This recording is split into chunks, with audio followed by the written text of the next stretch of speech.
explain about the certificates. Okay, so hello everyone and welcome to today's webinar, which is looking at how to create creative teachers. First of all, let me explain about the certificates. After the webinar, you will receive a feedback survey, and in that feedback survey, you can put in your details for your email and your name so that you can receive a certificate. Please bear with us because we're a bit behind with producing our certificates, but normally they take about a month to come to you in your inbox. So today we're pleased to have with us Marisa Konstantinidis, who is a teacher educator, a conference presenter, and ELT author. She's the director of CELT Athens, which is a CELTA and Delta centre in Athens, offering face-to-face and online courses. Marisa is one of the moderators of ELT Chat, and she has various blogs, including the very popular TEFL Matters blog. And she's recently been appointed Community Manager for the IATEFL Learning Technologies SIG. And you can find her on Twitter as Marisa_C, and she'll be happy to talk to you there. Today we're looking at teacher creativity, and the reason for that is that we have a very special new publication from the British Council called Creativity in the English Language Classroom. There are a couple of events to celebrate this. Next week we will have the book launch event, which will be live streamed. So you can attend that, and Marisa will be speaking there as well. And in next month, there'll be another webinar on the Teaching English website about creativity with learners. So I'm going to put in some links to the book launch so that you've got more information about it. We'll also be publishing some extracts from the book about creativity in the next week on English Agenda. And you can download the book from the English Agenda website. I'll put in the link in a minute. Okay, thanks for that, Giancarlo, sorry. And if you have any questions, Marisa, questions will go in the chat box and we'll either deal with them at the end, or maybe Marisa will deal with some of them during the session. Yeah, what do you think, Marisa? Oh, we can do that. If I'm getting too distracted and I haven't answered questions, please give us a shout at the end, and we can put up a Q&A box. Okay. So I might be able, to see them. Let me just make the letters a little bit bigger in the chat box so that I can see them. Okay, anyway, I'll monitor the chat box and try to pick up on questions at the end if you've missed anything, okay? Lovely. And the recording of this webinar will also be available on the English Agenda website. So, without further ado, over to you, Marisa. Looking forward to hearing what you've got to say about creating creative teachers. Thank you so much, Ellen, and thank you for setting this up and for the very good support that I've had so far. We have been improvising to get this together because it is a busy time of the year. It's really quite busy at our school.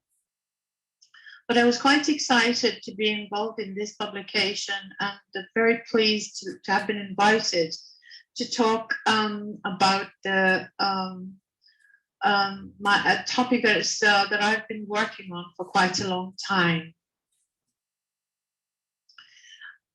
Now, the publication is mainly many condensed chapters about teaching, creating activities for foreign language learners. But I wanted to talk about language teachers because that's what I do. I am a teacher educator. I'm a little bit concerned about my sound at the moment. Can you all hear me all right?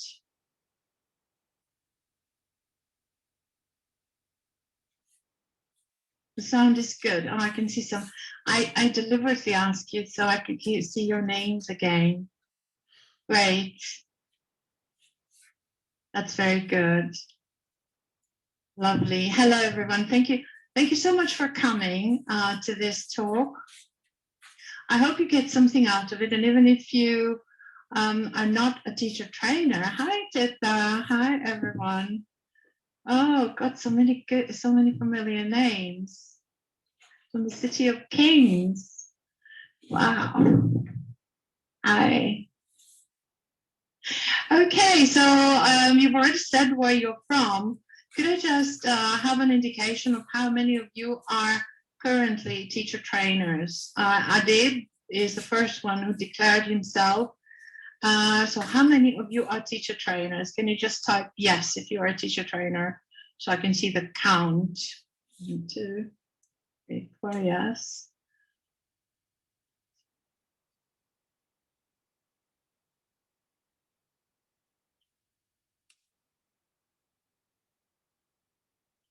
Okay, quite a few people are already teacher trainers.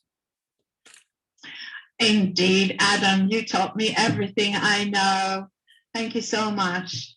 And anybody else who is a teacher trainer, who is an aspiring teacher trainer, who hopes to be a teacher trainer? Just write me, So I can, yes, good, me. Good. Lovely. Great. Just write me. Oh, God, so many hopeful. Wow. To be quite honest with you, for those of you who are already experienced teacher trainers, I don't know that you will be learning quite a lot in my session, and you will be able to read all of it in very great detail in the chapter of the book that is about to come out. It's possible that for the aspiring or prospective teacher trainers, they might learn a few more activities. And the reason I'm saying that is that before I wrote the chapter, I have been talking quite a lot with colleagues who are already teacher trainers. And I believe that most of you include activities to generate creativity. I only, in my research, there was only one person who said, no, teachers don't need to be creative, which was just an exception. Everybody else kind of a sweeping, an overwhelming number of teacher educators who are convinced of the importance of teachers being creative, because we need to be creative. We need to think on our feet. We need to find solutions. We need to be able to deal with the unexpected, which is like happens every other minute in our language classrooms. No matter how much you try to prepare, there's always something that's not going to work. Now, I'm going to test you for creativity, and I'm going to test you by asking you to write something. Are you going to listen to my instructions? You really need to listen to my instructions very carefully and follow them. So what I'm going to ask you to do is to write something, but you can only print it when I say enter. Okay? So concept check. Can you write anything before I say go or enter? Quick answer. No. Okay, cool. No, stop. Okay, I'm going to open another chat box. This is going to be a test of your creativity. We want to see how creative you are already. And I'm going to add another chat box. This is chat box number 4. And we have 98 people. And write down the middle of them. What's the middle letter? Should we say from A to M, okay? From A to M, people write in the first chat box. Okay, I'm gonna take that out of the way, and our game chat box are here. Don't write in this chat box. Okay, this is the chat box for people from A to M. Don't write in the other chat box. Stop writing. Okay, only A to M people are allowed to write in this chat box. Please don't write anything yet. Do not write anything. That's your unruly. People from N to Z, you write in this chat box, okay? I'm joking. I'm actually having a really great time. So this is a test. I'm going to show you an object, and I want you in 1 minute to write as many unusual uses of that object as you can think. I'm going to give you only 1 minute. At the end of the minute, when I say enter, that's the only time when you can write, when you can enter and show us what you have written. Okay? Unusual uses, not the ordinary use. Okay? So are you ready? A to M this way, chat for box 5, and N to Z, chat box 4, the one I'm moving now. Okay, so here we go.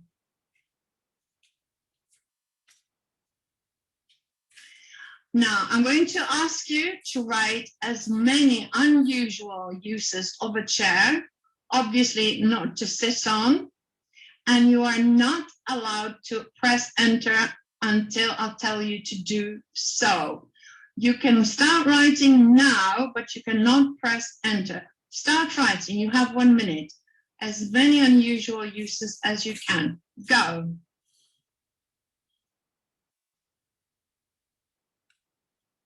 Don't have a timer, but I'm timing you.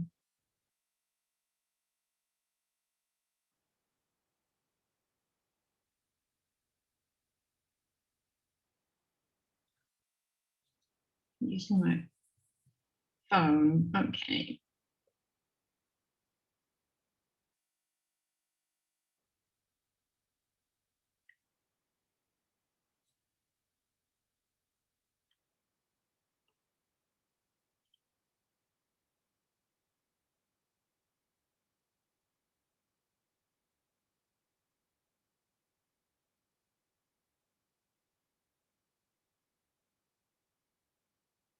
I didn't say enter, Felipe.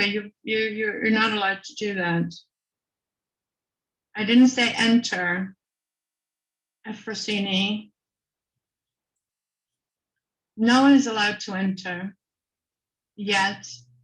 Wait a minute. No worries.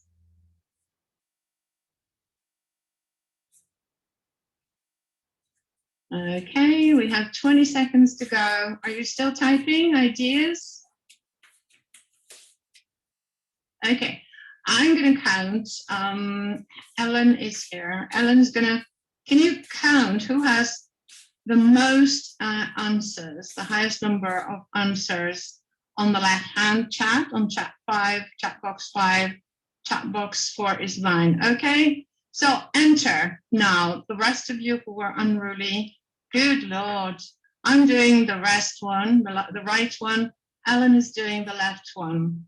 We have Tata, 1, 2, 3, 4, 5, 6, 7, 8, 9. We have anybody who has more than 9 on the right-hand side? Dry, table, ladder, gym workout. Okay, 1, 2, 3, 4, 5. Who has more than 9? 1, 2, no, that's 8. I think I've got 12 there. How many? 12, I think, but I can't find them now. It goes too quickly. Derek said Ben Mudd has 14, so Ben seems to be the winner on the left-hand side. Ben, can you? Okay, 1, 2, 3. Ladder, close, line, fire, stool, weapon, shield, firewood, drum, obstacle, storage device, centerpiece, statement. What now? Statement, hat. You wear the chair on your head, Ben? Oh, wow. Oh, a statement hat. Oh, A hat with a I don't know. statement. Yeah.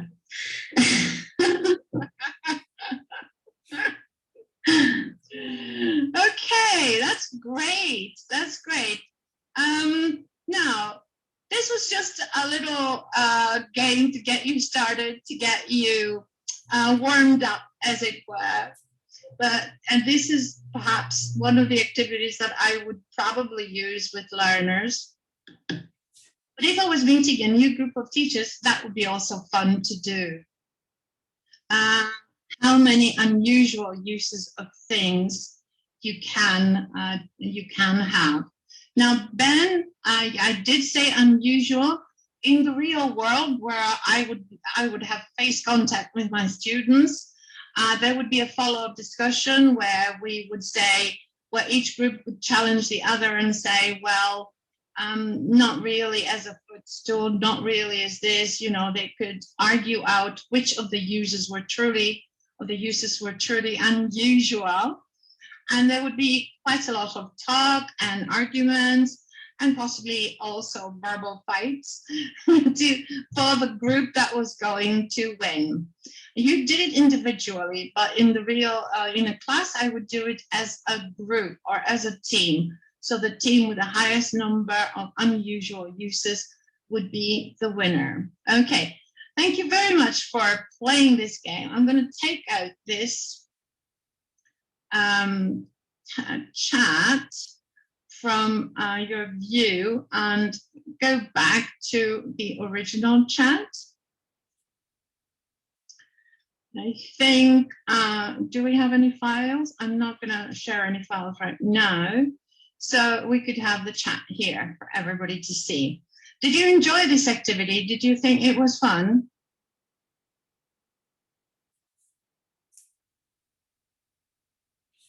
Yeah? Now, do you think it was creative?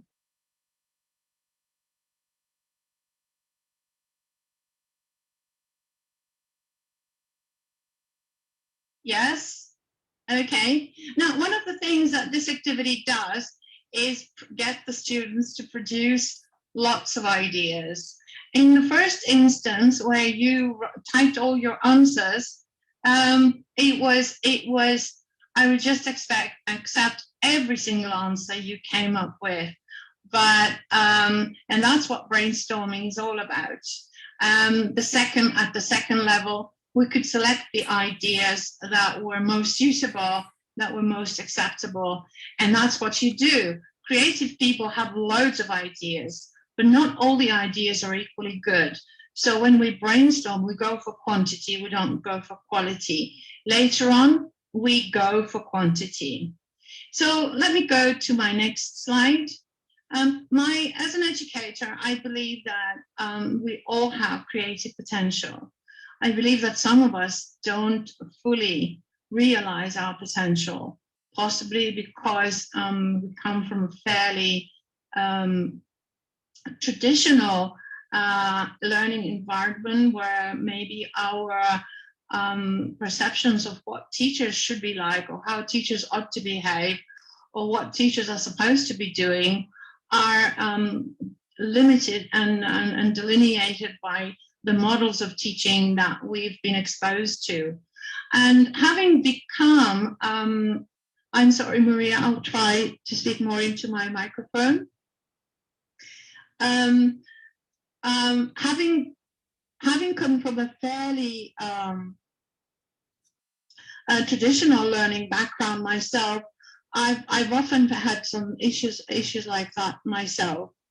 And I think I need practice to improve my creative thinking skills. I think by improving my creative potential as a thinker, as a producer of ideas, as a producer of innovative ideas, or as a producer of ideas that come from the ideas of others, I'm also going to be a better teacher. I think my teaching skills will improve. And that's the idea behind the seminar. So our creative thinking potential is there. And unless we kind of unleash it, and unless we develop it, we might end up repeating blueprints of lessons, or just teaching the coursework, or just regurgitating the ideas of others, which I think for teachers is a pretty dire situation to be in, because the ideas of others, or the models of teaching that others use, may not be the best models for your own learners. Chris Iseri is saying sharing of ideas is of extreme value. And part of becoming a creative teacher is becoming a great sharer. So I'm going to talk about that as well later on.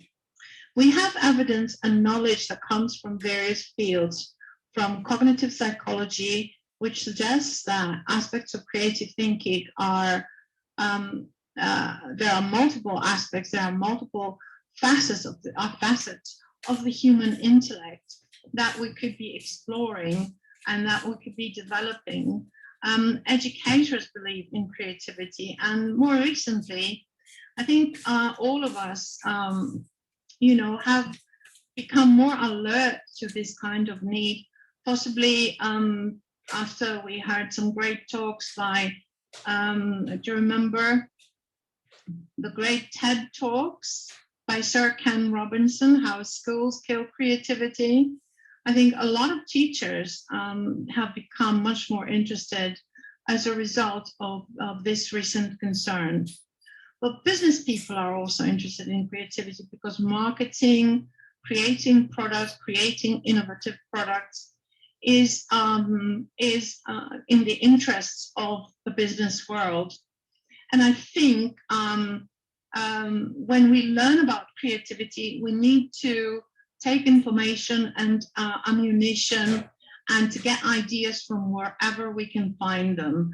I think part of being creative is learning from others and getting ideas and curating the ideas of others, whether they come from education. For example, people are mentioning Bloom's educational objectives and Bloom's taxonomy. I think, yes, the Charles Pugliese, I don't know if I'm pronouncing his name right, thinking in the, yes, very good, thank you. And also, more recently, I don't know if some of you are aware of the C group, the creativity group that was started by Alan Maley, who is the heart and soul, I think, behind this publication of the British Council, a great teacher himself who has alerted us to the need for creative thinking and creative teaching, based on some of his great ideas about using literature, poetry, and I mean, I've been using these ideas for years and years, and perhaps one small demonstration of the creative thinking that I was able to develop because I've been reading all these people and learning from them and learning from blogs and talks, is creating this talk. I'm sure my ideas are not novel, and those of you who are more experienced will recognize them, but here they are.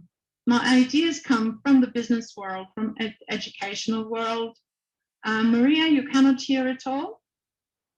I don't think I can put up my volume any longer without frightening people. Can everybody else hear me properly? Yes? You might want to relog if you cannot hear me, because if I put up my volume, I might be too loud. Okay, all right.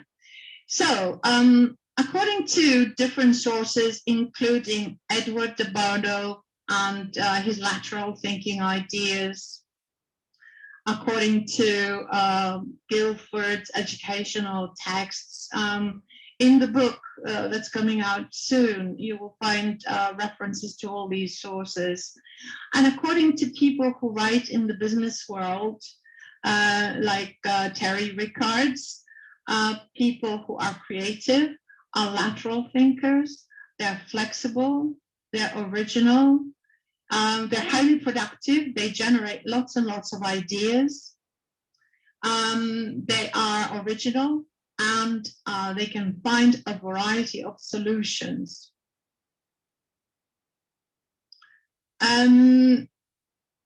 Yes, I think Maria Olenka, you're right, being creative should not rely on one source, but we can take information from different sources.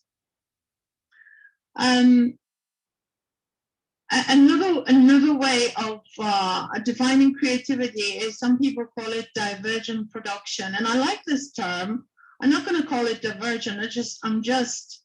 I like this diagram, which goes to show you how the creative thinker can go off in all sorts of directions in their thinking and provide not just one solution, but many different answers from just one stimulus. This works with the language classroom as well. And those of you who managed to perhaps follow my talk on the 24th of June, which will be transmitted from London, in that talk, I will be talking about activities for foreign language learners that derive from this model. So creative thinking is all I'm saying, helps us to, because it goes off in different directions, so we can come up with multiple solutions to the same problem. It facilitates problem solving, and what, if anything, does a teacher do other than solve problems all day long? The problems are how to correct, what to correct, anything that has to do with dealing with the unexpected in the foreign language classroom. And finally, creative thinking helps because it leads us to a variety of answers, and not just to answers of one kind. Okay, I'm going to, for the purposes of this talk and for personal convenience, I'm going to be looking at aspects of creative thinking that fall under the umbrella of fluency, flexibility. I'm sorry, this is my timer just decided to go on. Fluency, which is producing lots and lots of ideas. You're calling, okay. What do you want? So fluency involves quantity of ideas, lots of ideas, not necessarily all good, but lots of them. Flexibility involves producing ideas of different kinds, not just lots, but lots of different ones. Elaboration is one of the aspects of creative thinking that does not involve producing an original idea, but building ideas are based on somebody else's idea, which you then develop and you improve.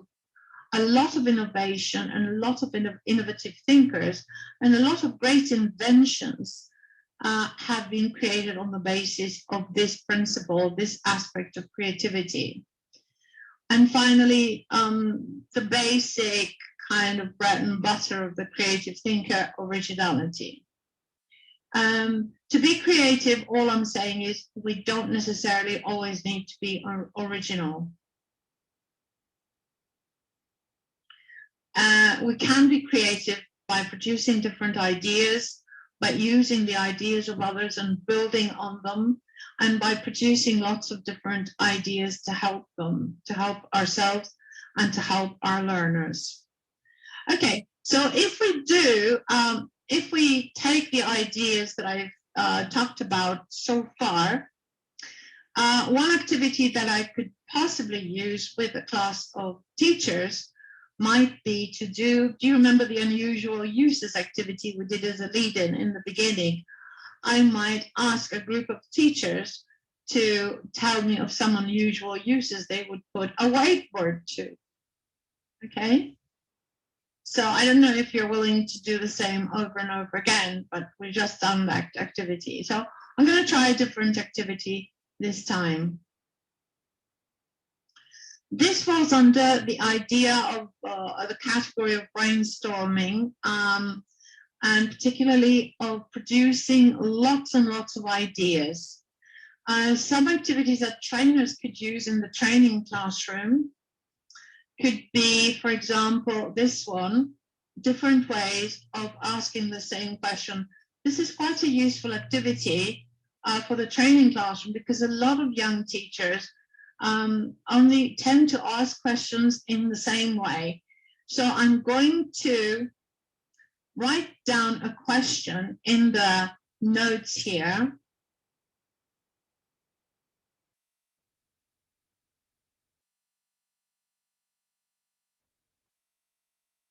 Which is a typical question that you might ask after a conversation or listening or reading. Teachers can ask simple questions like that. What did the boy say? All right. Now, your task is to ask the same question in as many different ways as you can in the text chat. So can I give you the signal and can you write the same question, but not using the direct question, what did the boy say? I'm going to give you half a minute to try it out. Go. What is the boy trying to communicate? What is the boy thinking? No, it's what did the boy say? What was said by him? The boy said what? Okay, yeah, I'll take that. What did he say? Do you get what he said? What was said by the boy? Did you hear what the boy said? Did he say something? What did he reply? Did you catch his ideas? What was the thing the boy said? What was said? Okay, that's the idea, to ask the same question in different ways so that the teacher can expand their language repertoire. Imagine you're the boy. Okay, role play his words. What do you think the boy said? What did the boy think about? No, what did he reply? What did the boy reply? It's okay. So lots of different ways of asking the same question. For example, you could also say things like, the boy said something. What was it? Or you could say, repeat what the boy said. Thank you, Larissa. What was it the boy mentioned? Teta says, yes, good. Did he say something? What was it? What did he mention? What was it he said? Or you could say something like, the boy said nothing, true or false? The boy said something, expand. Or you could say, Adam, ask Teta what the boy said. So Adam can ask Teta. So we ask one student to ask another, what were the boy's words? Yeah. Or explain to me what the boy said. I'd like you to tell me what the boy said. All right? Okay, I'm not going to go any further, but you've already seen from the multitude of answers that people have come up with that there are so many different ways of asking the same simple question, and yet we observe teachers in the classroom, and time again, they ask it the same boring way. What did the boy say? When they could be asking one student to ask another, they could be doing true or false, they could be asking the same thing in a variety of ways. Ask a question, yes. Okay, or ask us about what the boy said. One other way of doing this, another idea, is to use different ways of using the same activity. Or you could do, for example, I'm going to give you the activity, the classic gap fill, which everybody knows. This is because I didn't have time to do that slide, you understand? So I'm telling you orally, the gap fill, okay? So they they left. I'm just writing a gap fill sentence.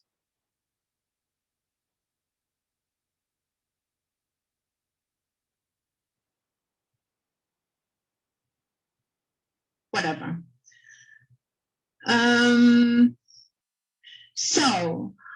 Can you think of other ways of using this activity that has gap fills like this one?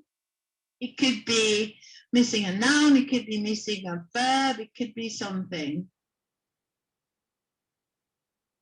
Okay, can you think of using the same activity in different ways? Circle, giving pictures, okay, all right, paint, how paint? That sounds like an interesting one. Do it as a listening activity, okay. Derek, you say show clocks. What would they do with the clocks? Draw some pictures, okay. Scramble the words of the sentence, okay. Choose when they left the wedding. Okay, you need some training. I'm joking. Leave out the last part. Okay, leave out the last part of some words, okay. It could be the beginning of a narrative. It could be the end of a story. It could be make a video of a picture. Oh God, you're beginning now. Make it negative, make it a question. Play hangman with the missing words. It could be the end of the story. Okay, lovely. I mean, that's the idea, that we take something very ordinary, a very ordinary classroom activity, and think about other ways of using it. You could say, okay, take this sentence to give the sentence to a group of, to each pair of students, and tell them to decide what it is, what word would they put in the gap. And they improvise a dialogue in which this sentence has to be inserted at some point with their chosen word. So it could be an impromptu little role play, as Francesca is suggesting, or maybe an impromptu little story. The other idea here is not very, very different to my previous one, but it's 20 activities from a single piece of material. For example, from an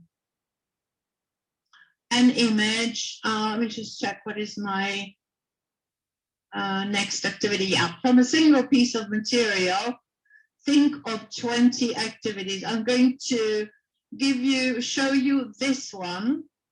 There's a clock, a bunch of flowers, a bathtub, some words, some sounds, and a cat. Can you think of 20 activities that you could write, that you could create on the basis of this stimulus, if you like? This is a great activity from the training classroom. Did you do that? Oh yeah, I told you a story. I know. Oh, sorry. I'm repeating myself. I apologize. True, false questions.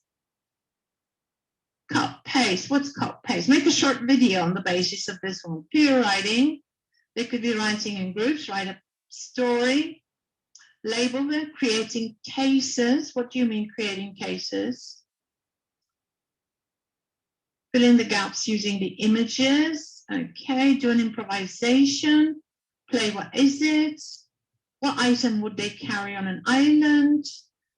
Yes, it's coming. Creating videos, create music, make a story, put on a play, using these as props. Lovely. Yes. Yes, yes, yes. Sing a song, make a song even. Write the words of a song, create a poem, do a rap. Susan, that's lovely. Can solve a problem, create a murder mystery. Like, is that the case? I'm hoping it is. What's the odd one out? Make Pictionary, do a Pictionary game, scenarios. God, good God, this is recorded, is it? Because this is really some really great ideas in the text chat here. I'm going to use this as my next activity, which I use for teachers, now apart from Adam and possibly Badani, who were my Delta trainees, some of you may not know this activity, so please don't talk if you remember what I've done with this activity. Now, I'm going to use the same material for a flip side activity. Crossword game, yes, okay. I'm going to use this as a game of questions to find out what activity it is for the training classroom, show the trainees the material, and have them ask you yes or no questions, which you can answer until they discover what you did with this material. What is it for? So, can you stop writing whatever you're writing and only ask me questions which I can answer yes or no with, so that you can discover how I use this material in an activity. Are you ready? Go. Ask me some yes/no questions. No. Are you going to tell a story? Yes. No, it wasn't a play. Yes, you can use it with all their ages. Don't ask me about the story. Ask me about the activity. No, I didn't use it as a dialogue. I'm only answering the questions which are reasonable. Yes, they worked in pairs. I used all the pictures. It was writing, yes, can be used at all levels. The students need to write. I used ITCs. It involved speaking. You can use it in a one-to-one lesson. It is a speaking activity. I'm losing the text. Let me go up. Where is it? Where is it? I lost it. I didn't give them cutouts. It was partly listening comprehension. There was no miming involved. The cat was an important character, but not the main character. The bouquet eventually became mine. It was a speaking activity as well. And that's it, enough. Okay, so can you guess what activity? Yes, it was creative. Yes, the students had to finish the whole thing in class. It wasn't connected to a video. It was both individual and group work. It was very much enjoyed. All the students had the same elements. And now let's stop. It wasn't a short play. It wasn't like a dictogloss exactly. But the story, the students, Adam, do you remember the activity at all? If you don't remember it, I'll say what it was. Okay, so can you guess what activity it was? That's it, no more questions.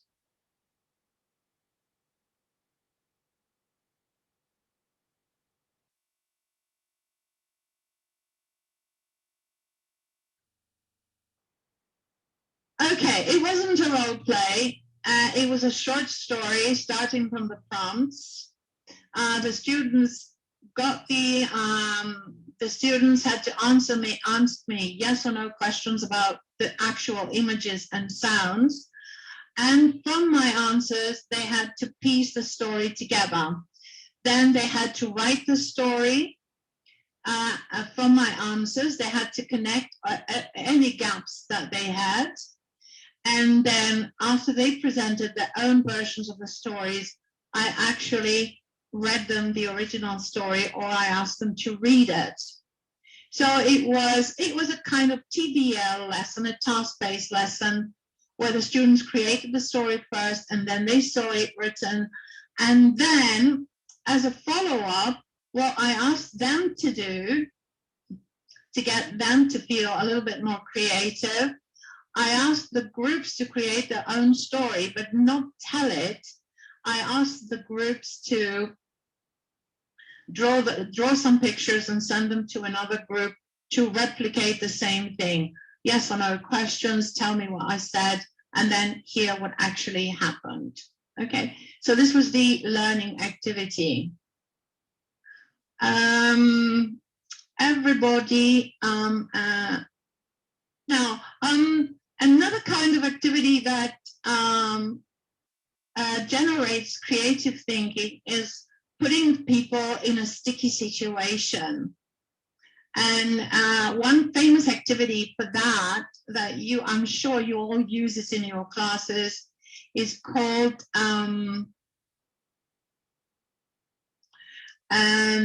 alibis. Do you remember alibis as a game? Do any of you use it?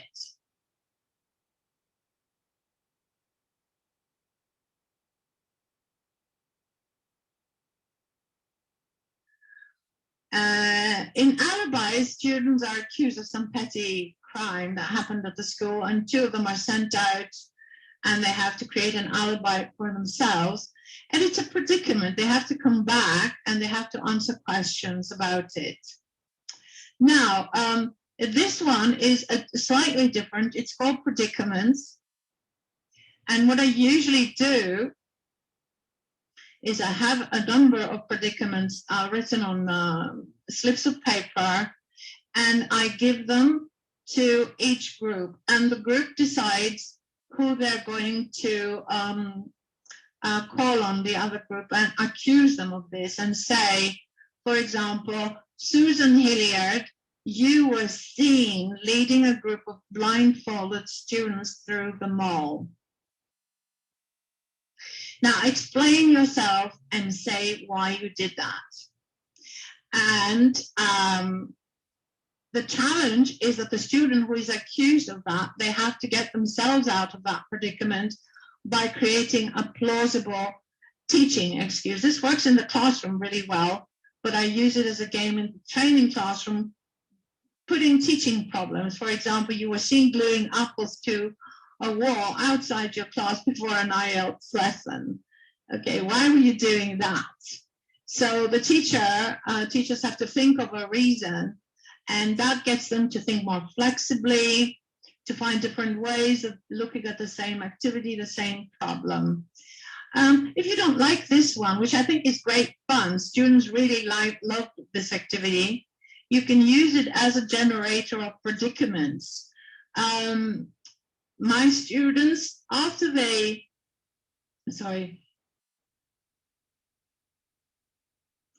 my trainees work through my list of predicaments, they love to write their own predicaments and to send them to the other groups and challenge them with them. And predicaments need to be, for students, they can be anything.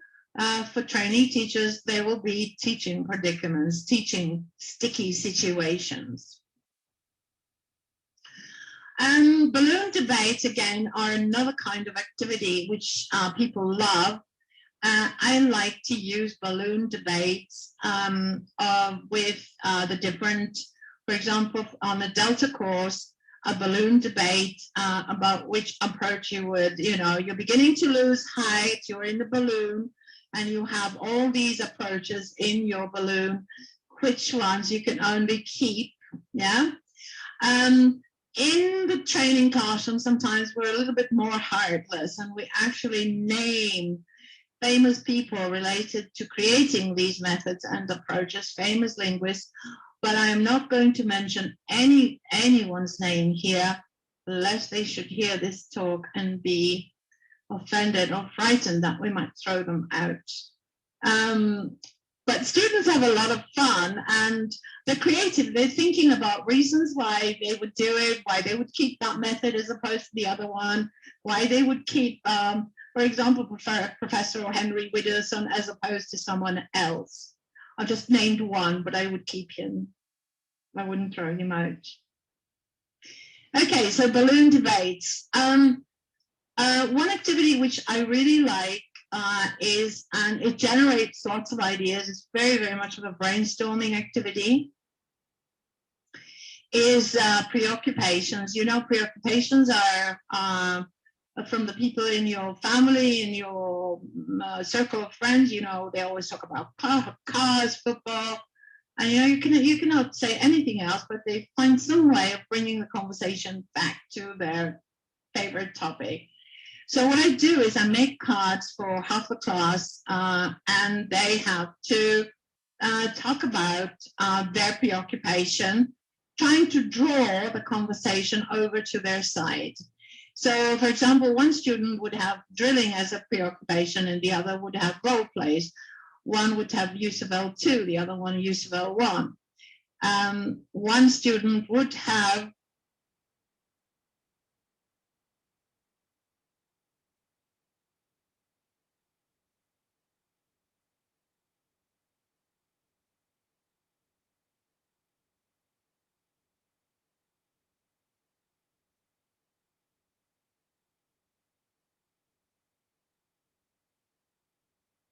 sound. Can you hear me now? Can you hear me now? Oh, sorry. So there's a little button here and I pressed it by mistake. I hope I haven't been silent for a long while. Okay, I'm going to say that I'm going to talk about the balloon. How long have I been silent?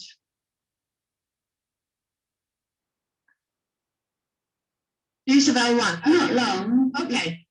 All right. Okay. All right. So just a few seconds.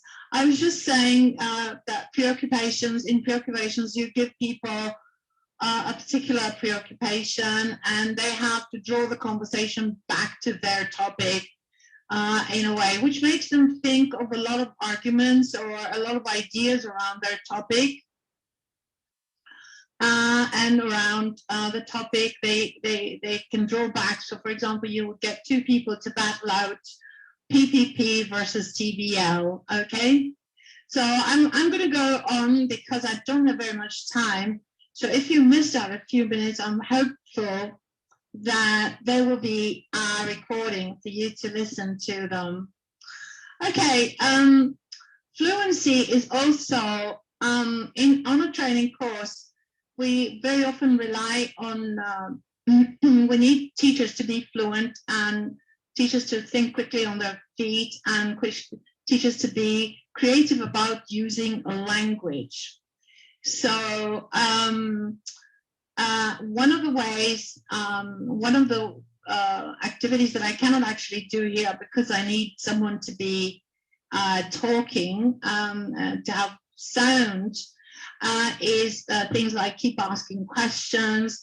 Keep asking questions is quite very, very difficult actually. So you give the students a topic and you say, why do your students keep talking in the native language? And the whole conversation has to go back and forth by using only questions. So the other person would have to answer the question with a question. And they would have to say something like, don't you think it's natural that people would want to revert to the first language? And speaker one might go back and say, isn't it obvious that I'm asking you in order to get an answer? Why don't you answer my question? And so on and so forth. You can do the same. The flip side of this is keep making statements, never ask a question or never make a negative statement, or avoid asking questions, but you can report questions.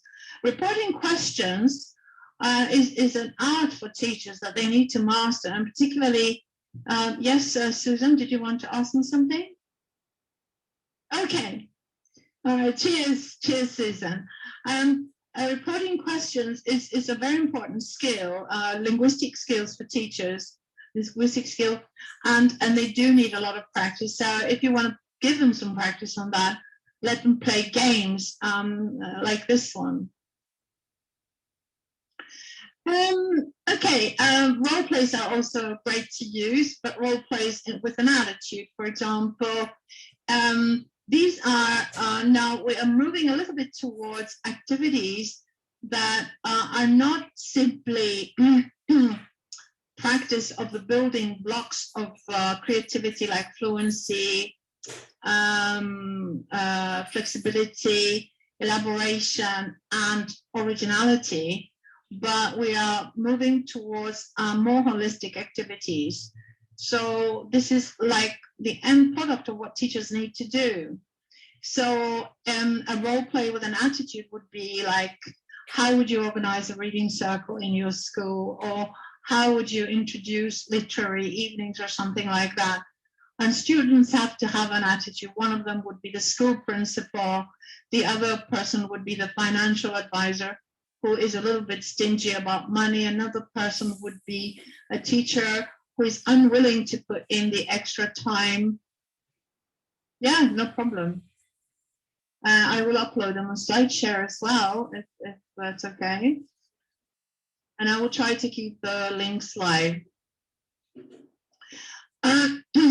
Desert island activities are also great. I use them a lot with my trainees. For example, you have a desert island activities. What would you take on a desert island? What would you take on a desert island to teach for a week? You are only allowed 8 items, so trainees will have to think very clearly what materials they would keep. This is an old activity, so some of the items on it might be a little old, but you know, you could do a desert island activity with 20 web applications. Which one would you take with you if you could? 10 course books, 10 grammar books, and so on and so forth. So it's quite a versatile activity. I want to go to Bloom's taxonomy, which some of you have mentioned already, and I realize you're all very highly aware of it. On a training course, we do a lot of lots. We do a lot of lots because we need to teach content. We need to make trainees understand the content. We need to help them to apply it in their teaching. We need them to analyze learner needs. Well, it will be uploaded. I apologize, I couldn't reproduce it very clearly. But what you can do, you can click next to the sharing. There's a little arrow that allows you to go full screen and read small slides. So that happens only for you, not for all of us.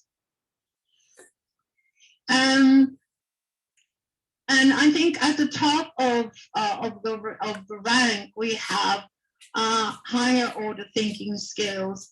And like for any learning kind of situation, I think we need to remember that on a training course, we don't just need the planning, the building of the individual skills, but we need to go to the big picture. Trainees learn and may do some of the activities that I have suggested to you because they need to be creative in order to do lesson planning, to plan courses, to adapt their materials, to create their own, to design quickly, to respond to their needs, to correct creatively, and so on, and to generate lots and lots and lots of ideas for their classes. So we need to give them holistic kinds of practice activity. The big picture includes a lot of design, devising, inventing, making. And a lot of these ideas can be found in the in Bloom's taxonomy, the learning in action rows. If you are interested in generating your own activities, you can even go to Bloom's taxonomy rows and generate activities from the vocabulary that you can find in there. It's so generative and so creative in itself that you can use it to generate more ideas for training activities for the classroom. And of course, using various applications, various online tools is quite important. And I've mentioned here for designing, you could create websites, Facebook pages, filming using your mobile phone, get them to use their phones, their tablets. You can get trainees to mix, to remix using the Firefox mixing tools, collaborating in wikis and Edmodo and Twitter, and publish. So there's lots of tools here that you can use to get your trainees to create. And obviously, blogging is quite important. Last but not least in this big list, I'm going to mention hashtag conversations on Twitter. And notably, because I'm the moderator of ELT Chat, I'm going to mention ELT Chat, which is a great hashtag conversation that we hold every week. And I think for me, ELT Chat has helped me develop my creativity. So every week I'm into conversations about teaching on Twitter, which is fast, which is furious. And so I have to be fluent, I have to produce lots of ideas, I have to respond quickly. And that helps me improve my own creative thinking abilities. Creating new materials is based on curation. And if you want to learn to create, you might want to learn to create, you might learn to curate as well. So if you click on this link, which I think is active, learn to collect, learn to store, learn to save, and then look at the ideas you've collected and think about how you could change them, how you could adapt them, how you could make them your own, how you could make a new idea out of them. So thank you very much, Derek. ELT chat, WordPress. If you look at our summaries page, you will see what great discussions we had and what great ideas have been generated by people brainstorming ideas on Twitter, which is what we do really every week. So this was my last slide, and I think if we have a few minutes for questions, I'd be happy to take them. Make sure you click on the link for curation. And if you want my links, this is me. It's an idealized version of me, which I think has taken off quite a few kilos. I appreciate that. And all my links, my blogs, websites and stuff are there. Thank you very much. And Ellen, if there are any questions that you've collected, I think I don't know. Yes, it is idealized. Yes, my question is, how can I get one of those idealized images for me? I have the means of getting you one. I think Jason Levine made it for me, or possibly Sylvia Guignan. I'm not sure, but I did a seminar for them and they created this for me. It was a promotional image of me. It was great, isn't it? I love it. Yeah. Any questions? I'm going to make the question box large so we can see. Oh, lovely. Okay, so let's see. Idealized.